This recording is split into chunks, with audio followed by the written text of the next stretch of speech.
እንዴት ነው ወደዚህኛው የመጣው? አሁን ወደ ምትሰራበት ወደ ፔስትሪው ሙያ ለመክፈት የሆነ ስፓርክ ሞመንቶች ይኖራሉ ብዬ አስባለሁ።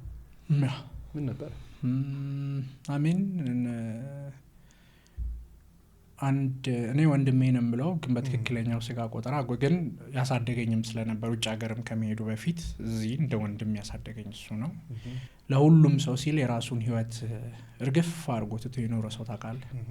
እርግፍ አድርጎ ምንም ነገር የለውም። ይሄን ሁሉ አመት ኖሮ ለራሱ ያፈራው ይሄ ነው የምትለው ንብረት የለውም። አትሊስት በቃ ቤተሰቦቼ የሆነ ነገር ማግኘት ከቻሉ ምናምን የሚል ሰው ነውና እንዳለመታደል ሆኖ አይደዋን ሳይት ግን አሃፍቱ ብዙ ጊዜ አብዛኛው የኛ ቤተሰቦች አመስጋኞች አይደሉም ለሚደረግላቸው ነገር እንደ ግዴታ የሚወስዱት ይኖራሉ። ተሰጥቷቸው ያቺ ነገር እኮ ያ ሰው በብዙ ነገር ነው ያመጣት። እነሱ ግን አለፉበትን ቫልዩ ነው ያውቁትም። እቺ ነው የሚሰጠን የሚሉም ሰዎች አሉ ቤት ውስጥ በጣም የሩቅ ዘመዶች ክፍለ ሀገር ያሉ ምናምን እና ህይወቱን ነው መስዋዕት ያደርገው ለኛ ለቤተሰቡ ኢን ጀነራል ስፔሲፊካሊ ለኔ ለከለ አይደለም። ቤተሰብ ብራንቹ በጣም ሰፊ ነውና ህይወቱን ነው ሳክሪፋይ ያደርገው። በጣም ማለት አይነገርም ስፋቱ። ስታቀው ታቀዋል። አንዳንዴ የሆነ ሰው በጩቤ ተወግቶ ሲመጣ አንተ እሱን ፔን ፊል ታደርገዋለህ። ወይ ተወጋ ወጉ እንትናልክ ወንድሜን አይዞ ምናምን ትላለህ። የሱን ያክል ግን ፊል አታደርገው። አንዳንድ ነገሮችን ቦታው ላይ ስትቆም ነው የምታውቃቸው። እዛ ሞመንት ላይ ስትሆን ነው ደብዙ በደንብ እንትን የሚልክ ውስጥ ድረስ ገብተህ አንደርስታንድ የምታደርገው። ሰው ሲነግርህ ጥሩ ሰው ነው ብለህ ልታስብ ትችላለህ። እንደ ሁላችንም ስተቶች አሉት ሰው ነው። ፕሮብሌሞች ይኖራሉ ግን ለቤተሰብ ሲል he sacrificed yourself ራሱ መኪና ተገዝቶ ተሰጥቶት ጎማ ግዙልኝ የሚል አይነት ሰው ነበር ቤታችን ውስጥ። ማስበዋል ሙሉ ማሽኑ ተሰጥቶታል፣ መኪናው ተሰጥቶታል፣ የሚሰራበት ነገር አለው። አንዳንዴ እንደዚህ አይነት ሰው አለ ማለት ብሉፕሪንቱን ሰጥተኸው አንተው ገብተህ ደግሞ እንድትሰራም ደግሞ የሚፈልግም ሰው ደግሞ አለ። ያ እንደሱ ነበርና የኔም የተለየ ኤክስፔክት አልተደረገም። እሱም ራሱ ካለኝ ነገር በቃ ይሞክር ኢነርጂን ሲያየው ለሌላ አርጎ ለኔ እንዳይተው ምናምን ብሎ almost 800,000 ብር አካባቢ ተሰጠኝ የዛሬ 4 አመት። ኦኬ ከዛ በፊት ግን በመሃል ፈረንሳይኛ ተምሬ ነበር። ቱሪዝም ኦፕሬሽኑን ለማስፋት almost 4 አመት አካባቢ አላየንስ ቱ ፍራንሴዝ ከ30-40 ሺህ ብር በላይ ከፍሎ ቅድም ፋዘር ፊገር ያልኩ ልጅ አስተምሮኛል ፈረንሳይኛ 4 አመት።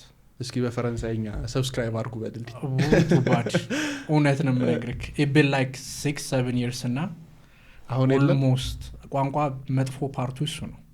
ካላወራኸው የተወለድክበት ቋንቋ ካልሆነ በትምህርት የምታገኘው ሲሆን ማለት እንዴናችሁ ደናደርክ ምናምን ልለ ይችላልው። ግን የዛኔ በጣም ማውራበት የነበረው ኮንፊደንስ ማውራበት የነበረው እንግዲህ 4 አመት ትንሽ አይደለም። እሱማ በወፍ በረርም እኮ እኛም እንላለን ቦንጆር ምናምን ሳቫ ምናምን ትላለህ የተለመደ ነገር ነው። ግን አይ ፎርጌት ኢት በቃ ፕራክቲስ ለቱሪዝሙ ነበር የተማርኩት። ቱሪዝሙን ለመስራት ስሞክር ኦሮሚያ ክልሎች ላይ የነበሩ ረብሻዎች የመንግስትን ለመለወጥ የነበሩ እንቅስቃሴዎች ምናምን የተጀመሩበት ሰዓት እየሆነ ነበር። ስለዚህ ቱሪዝሙ የዛ ሰዓት ቀዝቅዟል ኢሚዲየትሊ። እኔ ልክ ተምሬ ልክ በቃ ቱሪዝሙንም ላይሰንስ ይዤ ፈረንሳይኛ ጨርሼ አሁን በቃ እንዳፓረንትም ቢሆን እየተከተልኩኝ ለምን የዛኔ ቱሪዝሙ ጥሩ ገንዘብ ነበር።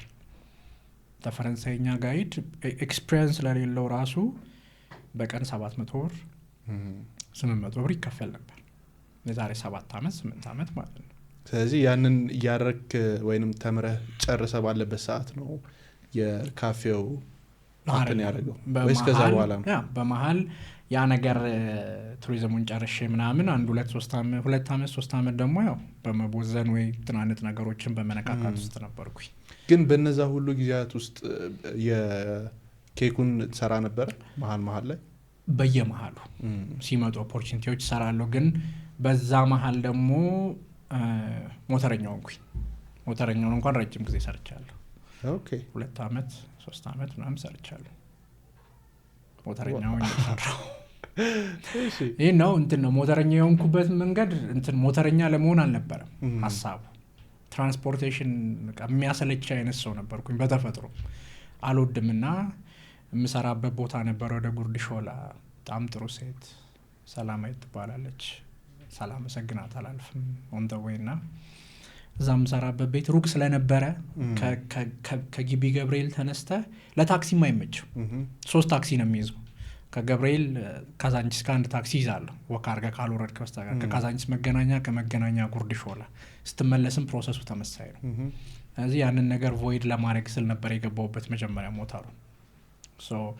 ሞተር ሳይክል መንጃ ፍቃድ እሷ አስተማረችኝ፣ እንደ ክሬዲት ሲስተም አድርጋልኝ ተማርኩኝ። ሞተር ሳይክሉን ተከራየው ሞተር ሳይክል 100 ብር በቀን።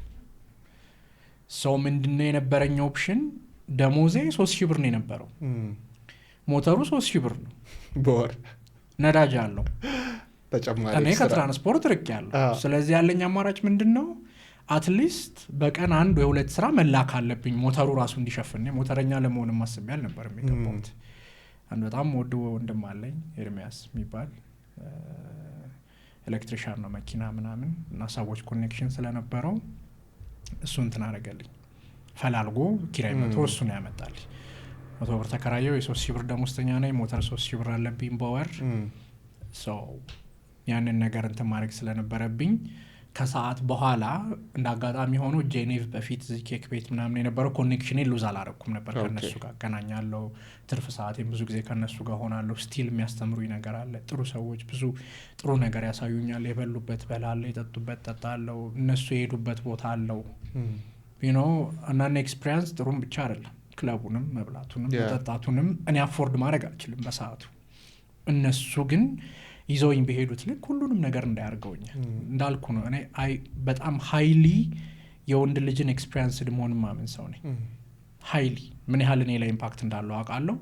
ዓለም ላይም ኢትዮጵያ ላይም በጣም ጠንካራ ጥሩ ስብዕና ጥሩ ፐርሶናሊቲ ያላቸው የምትላቸው ወንዶች ጥሩ ኤክስፒሪያንስ ያላቸው፣ በተለይ ደግሞ ውጣ ውረድን ያዩ ሰዎች። ኦብስታክልን ካላየክ ለወንድ ልጅ there is a difference። ሁለት እንትን አለ አይደል? ይሄ there is a good guy እና a nice person የሚባል ለወንድ you can be a nice person፣ nice ወንድ መሆን ትችላለህ። a good guy ግን መሆን አትችልም። good guy ለመሆን የሚፈልጉ ውጣ ውረዶች አሉ። በህይወት የምትሰራው ነገር አለ።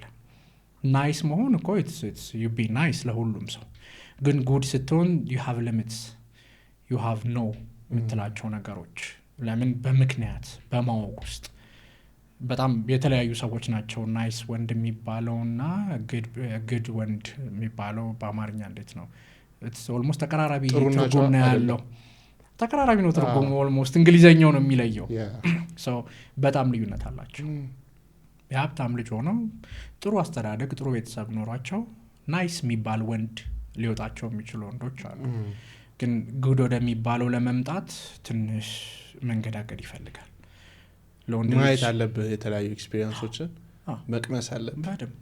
ይሄ ማስኪላን ኢነርጂን የምታይባቸው ወንዶች ብዙ ጊዜ ማስኪላን ኢነርጂ ስናረባት የጡንቻውንና መፈርጠሙን መደባደቡን ምናምን አይደለም። ማስኪላን ኢነርጂ ከውስጥ ከአይምሮ የሚመጣ ነገር ነው።